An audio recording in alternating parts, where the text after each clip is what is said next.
Guys, so defeat for the Proteas in the first test match. And it puts us in a very crappy situation as a fan base, I feel, because it wasn't a result that we all would have voted for. It's not a result that we would all be happy with. Of course, we wouldn't be after that performance from the Proteas, particularly with the bat. And I have to sit here and I have to think about the positives going into the second test match, but there aren't many because when you only get an opportunity to play two test match series, this is what can happen if you do lose the first match. You don't have really much opportunity to come back. Your only option is then to play for the draw. And so you have to win. It's like it makes the last game a must win game so that you can at least get a draw. You don't ever put yourself into a situation where you can possibly obviously win the match. And it is it's not what we would have wanted as defending champs to start your first test match with a defeat. So that is something that I feel is something that we're gonna have to talk about it, and we're going to have to discuss it, and I'm gonna go through it, but it's not gonna be a very long stream, guys, because I'm not really feeling it. I'm not really feeling what happened. I want to just reset after what took place, and I want to move on to the next match and focus there because there are slight positives, but not a lot to take from this match because we were basically dominated. And it is a situation where the pitch did play its part, and that was clear to see for everybody. Before you get going, before we get started, please subscribe to the channel. Click that notification bell for all future videos, please. Smash the like button, comment and share, please. And I want you guys to please comment in the comment section after we've ended the stream. It's very important that you guys do so and leave your thoughts there because that's how we get into recommended feeds.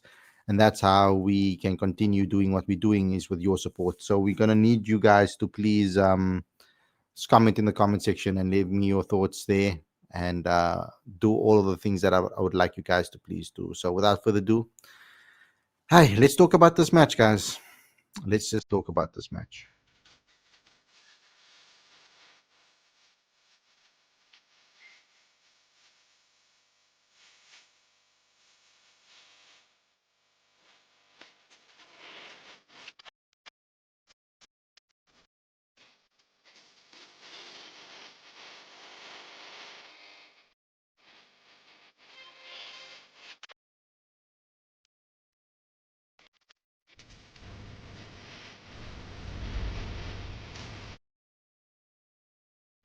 Good evening, everybody. Welcome to Cricket Fanatics Magazine. This is your review show. I'm your host, Khalid Moeeden, and this is the show where we talk about everything that happened in the first test between Pakistan and South Africa. And I'm not very happy with what happened. I have to say, though, up front and up at the top, that I'm not a fan of these two-match test series. And I wish that we could play maybe minimum three test matches. Or maybe even 4 or 5. I mean, 5 would be a dream, or 4 would be even a dream. But minimum 3, I think that's fair for Test cricket.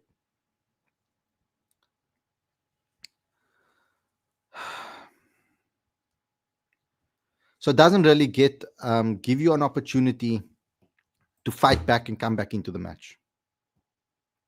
And it was a little bit humiliating. So let me go through what happened. As you guys know, we obviously were put into to bowl first, and Pakistan knew. I mean, obviously they would know they're playing at home. So the mentality was simple: put as many runs on the board as possible, and we know that batting is going to get harder as the days go on. And that's exactly what Pakistan did. They put 378. I do feel that when we had them at 199 for 5, we should have then tightened things up and pushed. And I know it was hard, but I don't think it's acceptable to let the number 8 batter Salman Agha go on and score so many runs. Now Rizwan averages 40. I mean, he does really well always against the Proteas. So that's maybe forgivable. But to let Salman Agha go and score 93 against you, almost get 100, that kind of pulled the game out of South Africa's reach at that stage. But when you have a team at 199 for 5, you want to be able to capitalize and try to bowl them out for cheaper. And that wasn't the case. Um, Hats go off, and praise goes to Senator Mutasami for his 6 for 117. He was brilliant. We then went out to bat, and it wasn't the best performances from South Africa. But Ryan Rickleton and Tony DeZorzi deserve a lot of credit. Both were under scrutiny, both were under the microscope, and both players performed exceptionally well, given what has happened to them. But the rest of the batters, not really much that we can say about them, particularly in that first innings. I'm particularly disappointed with Tristan Stubbs and Cal Verreynne because they are two more senior players, and I believe that they're a lot better than what they showed. We didn't give our tail the best chance to bat with freedom, etc. Noman Ali destroyed us, 6 wickets in his first spell, in the first inning, sorry. Then we bowled well to restrict Pakistan to 100 or to knock them over for 167. But it wasn't enough because they had too much of a very big lead. But I don't think it was a big lead that wasn't chaseable. I think it was chaseable. I think it was reachable. Brennan, Simon Harmer took 4. Senator Mutasami took 5. They were both very good. And Senator finished with 11 wickets, so very, very good from him in the absence of Keshav Maharaj. But our reply with the bat wasn't great at all. Ryan scored 45. He tried to stick it out, but the captain didn't come to the party in both innings. Van Mulder wasn't good at number 3. Tony DeZorzi, I can forgive him because, he got 100 in the first innings. Tristan Stubbs was again poor. But I wanted to spend some time talking about Deva Brevis. I think he was brilliant today. I think he came out there and he played with confidence, and he showed us that what his ability. And I think that bouncing back from that duck was beautiful. Be able to score 54 or 54 balls, 6 fours, 2 sixes. I think it was brilliant from him. So he deserves some praise. Carl almost got himself in, but then was caught trapped LBW. So it wasn't a good performance again from him. So Tristan and Carl really disappointed me throughout this test match. We're going to have to think what we're going to do now, going into the second match. Do those players deserve to keep their spots when David Bedingham is sitting on the bench? That's the big question. Does David Bedingham come in the next match? Does Tristan Stubbs deserve to keep his place? Those are the questions I'm asking right now. I would like to give players as many chances as possible. I'm not the person that's going to call for players to be dropped immediately. I'm not that type of person. I'm not that type of fan. But I can see the reasoning behind some people wanting that. Overall, we only scored 183. Noman Ali was very good again with 4 wickets, and Shaheen Shah Afridi 4 wickets for 33. And we ended up losing by 93 runs, so it wasn't a very good performance for South Africa. So that's the summary. But like I said, always say on this show, it's not about me. It's not about what I think about it. It's not about what my thoughts are and my opinions. It's about the live chat, and it's about what you guys think about the game. So let's get into your live chat and let's read some of your live chats out.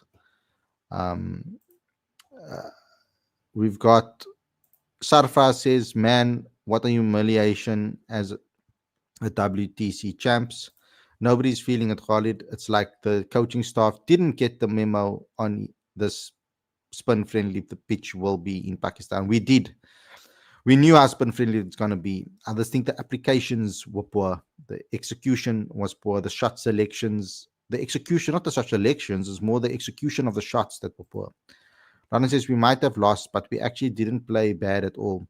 We lost this game through drop catches in the first innings and a period on day one where we couldn't break through Pakistan. Fair fair few positives, I'd say. I think there are some positives, yes, but I wasn't very happy with the first performance, the first innings, both with the bat and with the ball. I think, particularly in the field, like you say, I agree. There were a couple of drop catches. We allowed Pakistan. That's where the match was lost. We allowed Pakistan to score too many runs. Ahmad Sham says we got exposed against quality spin. Need to work on that, starting from the domestic system.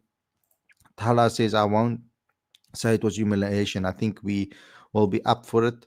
It was just one or two things to correct. I think we are better placed to win the second game. Stubbs out, David in. And I agree that it wasn't a complete humiliation. It wasn't. I don't think we're sitting with that situation. There were a lot of good things that did happen. I think Tony played well. That's a positive. Ryan Rickleton played very well. Showed people how to play on this pitch. David Deva Brevis getting a half century was a positive thing. Ryan Rickleton obviously showed some good signs. I mean, Senator Mutasami was brilliant. Simon Armour was good too in this match. So there were a lot of positives, but it just sucks to lose your first match, and that's where I'm sitting at the moment. I I just don't like it when we lose. Somebody needs to give emotional guidance to Tristan. He is really not himself. I don't understand why did he become too overconscious. I just baffles me, man. Yeah, he's lost his confidence. There's something off there. Daksh says summary of the match: Brevis, Tony, Rickleton. The only poverty is in the batting, but Oling is doing what we expected. Above good, but batting is a letdown in the Asian conditions whenever we play. Tala says we had our chances to win this game. It was just that we conceded a big lead in the first. And that is the problem because of drop catches and with the out of form batsman we knew the chase was going to be hard. And that's the problem. You can't be conceding over 300, close to 400 on a pitch that you know is spinning like this. And that's going to deteriorate. Lawrence says people will say we exposed against the spin, but I actually think we handled their spin as well. Most of the time, we were the ones gifting our wickets against the spin, i.e., Aiden, Stubbs, TB, KV, and Viet. And that is my concern: is why are we still gifting our wickets? Why are we still doing this? I'm not happy with with losing our wickets in that fashion. But you're right. I do think that the approaches and the plans, and that's when I know that the coaching is not the problem here. It was application from players that was the issue here. I think that the plans were right, the mentality was right against spin, but we gifted our wickets away. Sarfar says what pissed me off is how Markram, Stubbs, and Mulder was playing Noman Ali. I mean, they were playing as if they are scared for their life against Noman Ali. Dax Shaman says we lost momentum when we let them score the runs in the third session of first day at a run of 3.45. Yeah, that first session was terrible. We're just two man. We're did I just say we're just two man?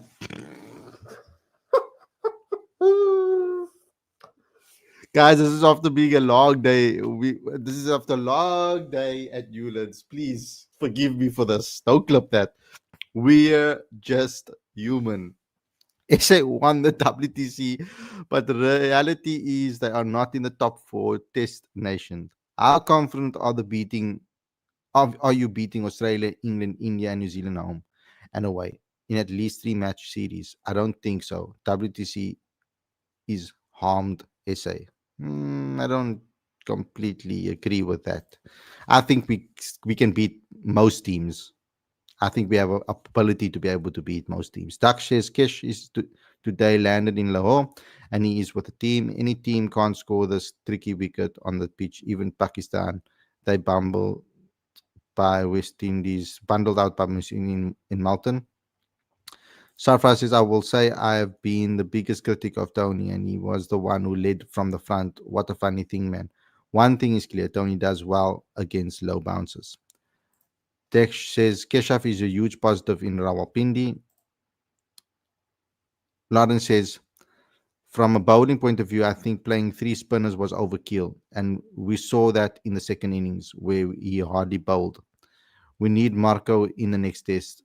Aiden can be the third spinner like Agar Ali was for Pakistan. And I think that there was maybe an issue with Marco Janssen. I think that was the problem. I think there might have been a niggle or something. That was the thing that was the issue with Marco. I think they might have been thinking down the line of having Marco in the team. That's what at least I think that's the case.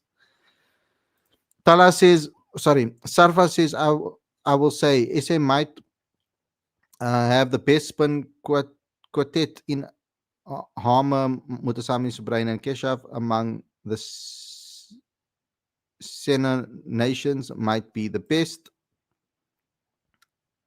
Tala says, I really think we need to give Kyle 3 more games, including the one with Pakistan and 2 in India. If he doesn't perform, I think we have to drop him and get Luandre in at 6. LDP can play better than Kyle. Oh, that's a big statement. Lance has not been 1 or 2 tests where Stubbs has been off form, though. His last 11 test innings, he averages like 13 with the bat. I can see betters coming in for him in the second test. I can also see that happening. Craig says, I think we did the best we could in a first test in foreign conditions. We scored more runs than them in the second innings on a worse pitch. I believe we can win the next game even if we lose the toss. And now I want to know, during this match, what does that do to South Africa's chances at defending the crown? Dr. Shakir says, what about Captain Markram, clueless shot captaincy? I I wasn't very impressed with Markram in this test series. I was saying this always. Devat has to be promoted up the batting order, maybe at 4 or 5. Stubbs on the bench for the second test. Tala says, here's one stat. Stubbs has only one double-digit score in the last 10 innings. How many score more chances do you give? I'm sure it has to be a limit. You can't persist very long and lose games with WTC on the line. That is true as well. Why we are just humans says, by the way, why David Bedingham was not playing Brewer, Stubbs, Kyle Verreina ahead of David is a crime. Coach Shukri should give clarification regarding this. We had Aiden in the presser, so yeah, I'm waiting for Coach Shukri's press conference and see what he has to say. Pride says, I've always said that you can't concede a lead in the subcontinent no matter what. It's a true thing. Craig says, no, Maharaj and Temba was a big disadvantage. The team has learned a lot from this and should hold us in good stead in India, which won't turn as much as this. I think it will. We don't know what we're going to be dished out in India. Volba says, this is why I hate 2 test match series. It doesn't give us a chance to come back. Why didn't we play a practice match? Fair point there. Fair point. I also do not like 2 test match series. I don't like it either. Pride says, Bedingham for Stubbs in the second test, Maharaj for Sabrain, maybe Janssen for Mulder. Anurag says, if Windies could level the series, I feel SA can do it too. We need to bring back Bedingham and Marco. Bobo says, as much as Tristan is struggling, he's one of our best players of spin. It's just a confidence thing. He needs to get that confidence back. We need him to get his confidence back. Anurag says we need to take that match by test match. Given our fixtures, it's quite tough to defend the WTC.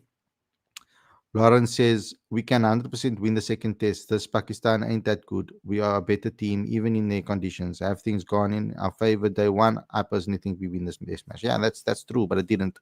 India pitches will be worse than this, to be honest. Yeah, we don't know. That's the thing. India can be worse. I've seen Indian pitches be worse than this. Tala says, I think we should not lose more 5 games in this WTC cycle. Let's keep it to just 4, just to stay on the safe side, because I have checked the previous cycles. So we must not lose more than 4 tests for the WTC to defend the WTC. Sarah says, Mulder is good at number 3. I don't know. I'm not convinced fully yet on Mulder at number 3. I do think he's very valuable asset though in this match, in this team though. Just where does he bat? Safa says, Khalid, when are you going to do a call-in show? I have to get a lot off my chest. I'll do it sometime, guys. I don't know when, but I'll try to set up one very soon. Please go and support all my exclusive interviews that I'll be posting. domestic cricket interviews. It's very important that you guys do so because we cover South African cricket. So go support all our shows that we've uploaded, all our videos that we've uploaded. We need them to spread far and wide. Please go and do so. We're going to be uploading quite a few over the next few days. So that's something that we're going to be doing. Uthman Benjamin says by Ramzan needs to bat at 3. Mulder is a number 5-6 batsman. That's also another option, but I think Birmingham needs to come in this team in the next match. So yeah, guys, thanks a lot for tuning in. I need to go now. I'm very tired. I've spent the whole day at Newlands working there, so I'm very tired. Covering both games is intense. And I'm sorry about yesterday that I did not do a live show. My mom's oldest brother passed away suddenly the morning. So yeah, obviously we bury on the same day, so it was quite a hectic day, and I still haven't completely fully processed everything because it happened so quickly. So yeah, that's the reason why I did not go live yesterday. So I apologize for that. But yeah, I won't miss shows for no reason. There'll always be a proper reason, for that. Yeah, it's still free to get into Newlands, and thank you for the condolences in the chat, guys. I'm much appreciated. But yeah, I'll see you guys again very soon. I'll be at Newlands again tomorrow.